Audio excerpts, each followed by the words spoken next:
कि यहाँ पे कुछ रविंद्र ठेकेदार जो है, एक प्राइवेट ठेकेदार है वो, तो उसके तहत ये ज़मीन ज़बरदस्ती एक्वायर की जा रही है और पेड़ लगाए जा रहे हैं इसमें, और जो कि उनके उसमें कागज़ नहीं है कोई इसके पास और ना ही कुछ है। ये ज़बरदस्ती का सौदा है।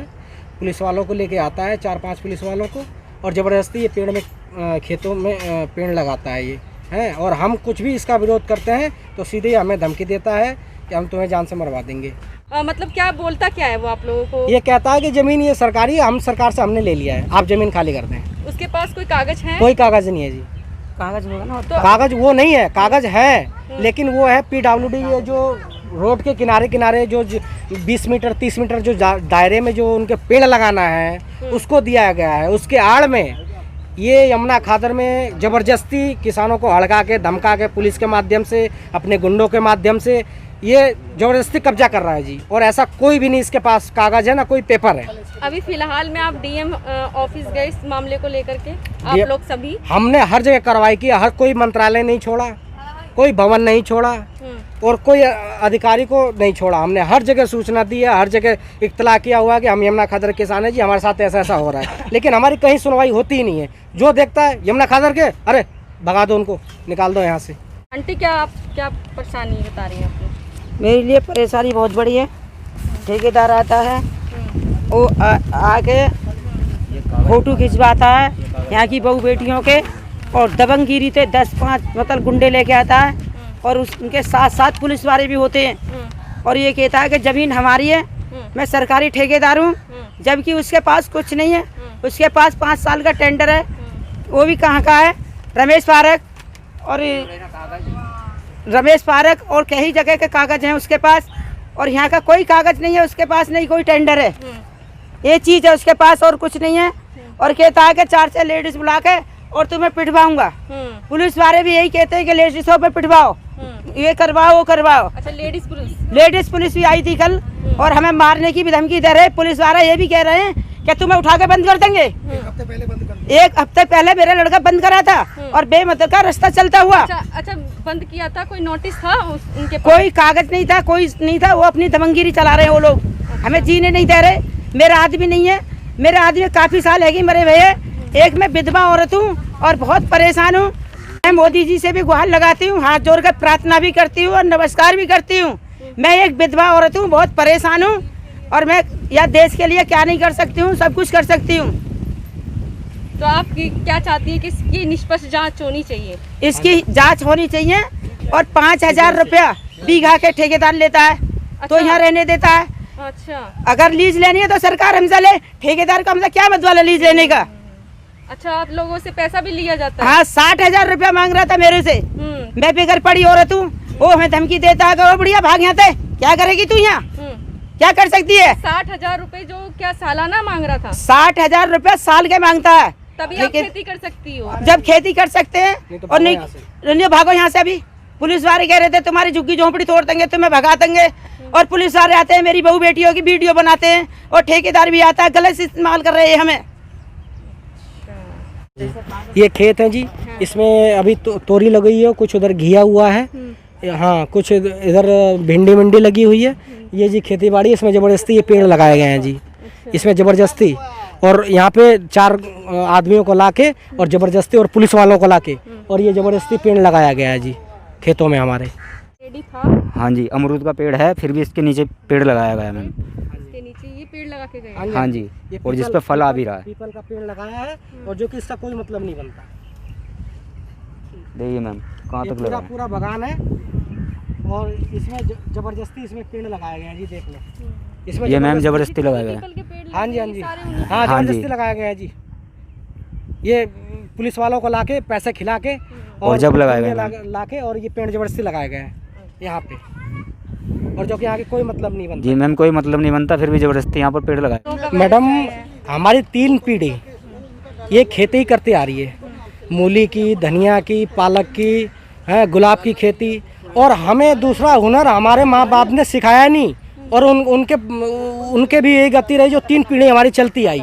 उसके बाद हमें कोई पेंचर लगाना नहीं आता, ना हमें राजमिस्त्री का काम आता है, ना कोई हुनर है हमारे पास। बस हुनर जो है हमें खेती बाड़ी करना आता है जी, बस। इसके सिवा हमारे पास कुछ नहीं है। ये जो शोषण किया जा रहा है, जो हमें ऐसे बेरोजगार किया जा रहा है, ये हम कह नहीं सकते कि ये क्यों हो रहा है और ये किसके तहत हो रहा है, ये कौन करवा रहा है जी, लेकिन ये गलत हो रहा है हमारे साथ, जो भी है गलत है, ऐसा नहीं होना चाहिए। जमीन के कागज है? हाँ जी, हाँ जी, ये ज़मीन का कागज़ है जी। 88 और 90 का दशक में ये खसरा गिरदावरी जो हुई थी ना, उसके ये है। खसरा नंबर दिया हुआ है इसमें मैडम, नंबर नीचे होगा ना। चलो। हाँ, तो ये कर वसूल करके दुरुस्त रिकॉर्ड हर्बल है कर पा करके ये राममूर्ति को दी गई। खसरा नंबर ये रहा मैडम जी। ऐसे सबको मिली? हाँ जी, हाँ जी, सबको मिली हुई है लोग जी। बता रहे हैं आप? यहाँ पे 3000 के आसपास किसान हैं। और ये मैडम ये लीज है जो 86, 87 और 87, 88 की ये सारी लीज 2012 तक की हमने सब सोसाइटी में ये जमा कर रखी है मैडम जी। ठीक। हाँ जी, कर रहे हैं कानूनी रूप से लेकर के या प्रशासनिक रूप से? ऐसा है, राजनीतिक देखिए रूप से क्या मदद? देखिए ऐसा है कि मैं जब एंटर हुआ यहाँ तो मुझे इन्फॉर्मेशन मिली थी कि लॉकडाउन पीरियड में यहाँ के लोगों को खाने पीने को ना तो कच्चा राशन मिल रहा है, ना ही पक्का हुआ राशन मिल रहा है, ना दिल्ली सरकार से कोई सुविधा मिल रही है और ना ही केंद्र सरकार से कोई सुविधा मिल रही है। तो जब मेरे को इन्फॉर्मेशन मिली तो मैंने यहाँ आके निरीक्षण किया और निरीक्षण करने के बाद मैंने यहाँ वास्तविकता देखी। तो मैंने फिर सीएम को, पीएम को, काफ़ी लोगों को जो कंसर्न ऑफिसर हैं, विभाग हैं, उनको मैंने लेटर लिखे। तो मुझे एक हफ़्ता लगा, 16 अप्रैल से लेके 23 अप्रैल तक मुझे एग्जैक्ट एक हफ़्ता लगा। 23 तारीख की शाम को मेरे को ऑर्डर मिला कि साहब यहाँ पे 500 आदमियों का खाना हम दिल्ली सरकार के द्वारा 24 तारीख से सुबह और शाम दोनों समय चालू कर देंगे। खाना यहाँ चालू हो गया। उसके बाद धीरे धीरे जब मैं अभी खाना बांटने के लिए आने लगा, डीएम साहब का ऑर्डर था कि मनके जी आप खुद देखें इस चीज़ को, क्योंकि ये सेंटर आपके ज़िम्मे है। तो मैं जहाँ आने लगा तो यहाँ मैंने देखा, जब थोड़ा सा जानकारी हुई तो मुझे मालूम पड़ा कि यहाँ कोई ठेकेदार है रविंदर, जिसको यहाँ पे डीडीए ने बंजर भूमि पे पेड़ लगाने के लिए ठेका दिया हुआ है। वो ठेकेदार ने आज तक कभी पेपर नहीं दिखाए। मैंने उससे कहा भी था व्हाट्सएप के माध्यम से, कॉल के माध्यम से, कि ठेकेदार साहब यहाँ पे कुछ अनियमितताएं आपके लोग कर रहे हैं, कुछ दबंगई दिखा रहे हैं, तो आप प्लीज़ मुझे कुछ दिखा दें कि आपका क्या है, आपका वर्क क्या है, नेचर ऑफ वर्क क्या है, क्या आपको करना है। तो उन्होंने कहा जी मैं आपको क्या दिखा दूँ, आप क्या हैं, आप एनजीओ हैं, आप अपनी ताकत आजमाइए, आप अपने उसको करिए, जो कुछ करना है आप करिए, मैं आपको कुछ नहीं दिखा सकता। तो मैंने कहा भाई मेरे पास आपकी कुछ ऑडियो वीडियो आई हैं जिसमें आप 5-5 हज़ार रुपये इनसे, किसी से 5 हज़ार, किसी से 6 हज़ार पर बीघा आप मांग रहे हैं। किसी की 10 बीघा है तो आप कह रहे हैं कि जी 50 हज़ार दे दो साल का। तो वीडियोस हैं इनके पास? हाँ, ऑडियो वीडियो सब हैं, सारी हैं। तो मैंने कहा कि भाई वो मेरे पास हैं। तो कहता है कि आप मेरे को भेजो, मैं उनको चेक करूँगा। तो मैंने कहा जब आप मेरे को अपने कागज़ नहीं दिखा रहे हैं तो वो ऑडियो मैं आपको क्यों दिखाऊँ। तो मैंने वो ऑडियो डीडीए को भी भेजी, हरदीप पुरी जी को भी भेजी और बहुत सारी मंत्रालयों में मैंने उस चीज़ को भेजा आगे। सुप्रीम कोर्ट को भी भेजा, एनजीटी को भी भेजा, सब विभागों को भेजा कि जहाँ जहाँ से वो नाम ले रहा है, पीडब्ल्यूडी को भेजा, सीपीडब्ल्यूडी को भेजा। इसने क्या किया हुआ था कि जहाँ यमुना बैंक के बराबर में 2 ट्रैक्टर खड़े हुए थे जिन पे लिखा हुआ था कि आपातकालीन सेवा और सीपीडब्ल्यूडी, केंद्रीय लोक निर्माण विभाग। तो जब मीडिया के द्वारा मेरे को मालूम पड़ा कि वहाँ पे ऐसे ऐसे ये कांड हो रहा है तो मैंने उसकी भी मैंने खबर भेजी। तो वो रातों रात जब खबर भेजी तो रातों रात वो ट्रैक्टर उसने दोनों गायब कर दिए, यहाँ से उठा के कहीं इधर उधर कर दिए। अच्छा मणिकेश चतुर्वेदी जी, अब आप जो है अब आप अपने माध्यम से इन लोगों की क्या हेल्प कर रहे हैं? मैं तो केवल इन्फॉर्म कर रहा हूँ, सारी मिनिस्ट्रियों को इन्फॉर्म कर रहा हूँ, सारी एजेंसियों को, जो सरकारी एजेंसियाँ हैं जो यहाँ पे लॉ एंड ऑर्डर को देखती हैं, उनको भी मैं इन्फॉर्म कर रहा हूँ, बराबर इन्फॉर्म कर रहा हूँ। लेकिन इन्फॉर्म करने का मतलब ये हो रहा है कि उल्टा इनको और सताया जा रहा है और ले दे के सेटिंग करके सब कुछ किया जा रहा है। कल जो पेड़ लगाए हैं, जो कल की लेटेस्ट की मैं बात बताऊं, कल जो पेड़ लगाए हुए हैं वो एक लेटर आपने देखा होगा कि उसमें ITPO का जो ITPO इंडिया ट्रेड और इसके ऑर्डर की कॉपी लेके कल पुलिस वाले आए और आके इनको दबंगई से और ये करा के चले गए। तो ये सब जो हो रहा है ये सब नाजायज़ हो रहा है। इनको ऐसे नाजायज़ तरीके से ये काम नहीं करना चाहिए। प्रॉपर तरीके से इनके नाम से ऑर्डर होने चाहिए या कोई कॉमन एक ऑर्डर होना चाहिए। यमुना खादर का नाम होना चाहिए। इस लेटर में यमुना खादर का कहीं पे भी नाम नहीं है। अच्छा, इसको दिखा के दबंगई से और वो उन्होंने लाठी के जोर से मार देंगे, तोड़ देंगे, फंसा देंगे, बंद कर देंगे। हाँ, डराया धमकाया। और तू लेडीज़ बहुत ज़्यादा बोल रही है, उसकी वीडियो बना ली। वो लेडीज़ ज़्यादा बोल रही है, उसकी वीडियो बना ली। इस तरीके से वो एक दबंगई पना जो सेवा सुरक्षा न्याय देती है पुलिस, वो पुलिस अपना कर्म धर्म सब छोड़ रही है। ऐसा नहीं करना चाहिए। मोदी जी का टाइम है और मोदी जी के हाथ में है, अमित शाह जी के हाथ में है दिल्ली पुलिस को भी ये सोचना चाहिए कि ऐसा मैं अनर्थ ना करूं इन गरीबों पर। ये गरीब हैं बेचारे, इनको खेती जो होती है ना, कभी बाढ़ आ जाती है, कभी ओले पड़ जाते हैं, कभी कुछ हो जाता है। इनको क्या मिलता है? इनको कुछ नहीं मिलता। इनके पास यहाँ पे 164 योजनाएं जो प्रधानमंत्री की हैं वो आज तक दिल्ली सरकार ने यहाँ लागू नहीं होने दी।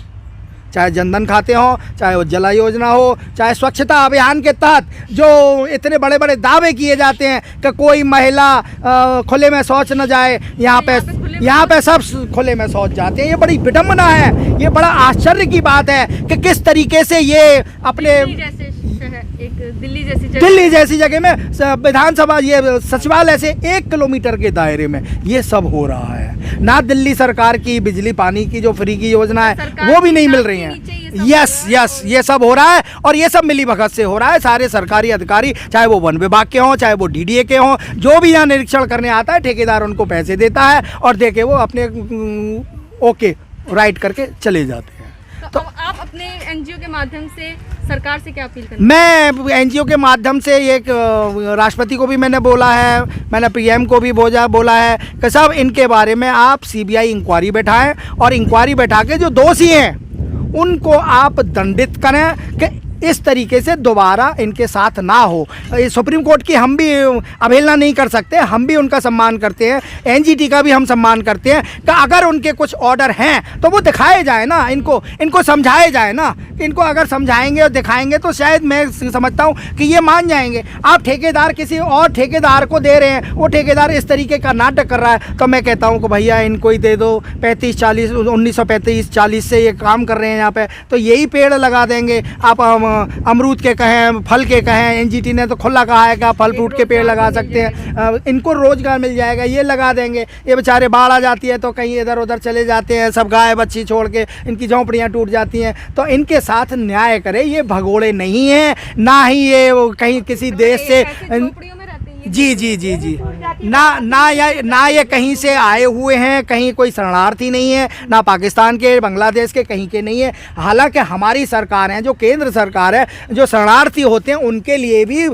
जीवन उपयोगी सारी सुविधाएं मुहैया कराती है। लेकिन इनको जो सुविधाएं मिली हुई थी, चाहे वो डीजल के कार्ड हों, चाहे वो राशन कार्ड हों, चाहे इनके वोटर कार्ड हों, चाहे इनके बिजली के बिल हों, बिजली के कनेक्शन हों, वो सब काट दिए गए हैं। आज की डेट में इनको कोई सुविधा नहीं मिल रही है। बस मेरा यही काम से मैं चाहता हूँ कि इनको किसी भी तरीके से ऐसा किया जाए कि ताकि इनको सबसे पहले जो जीवन उपयोगी इनकी जो आवश्यकता है उनको पूरा किया जाए। इनको बिजली दी जाए, इनको पानी दिया जाए। जो सरकार के द्वारा जो इतने बड़े बड़े दावे किए जा रहे हैं, सचिवालय से 1 किलोमीटर के दायरे में इस तरीके के जो अनर्थ हो रहे हैं, CBI जांच होनी। जी CBI जांच होनी।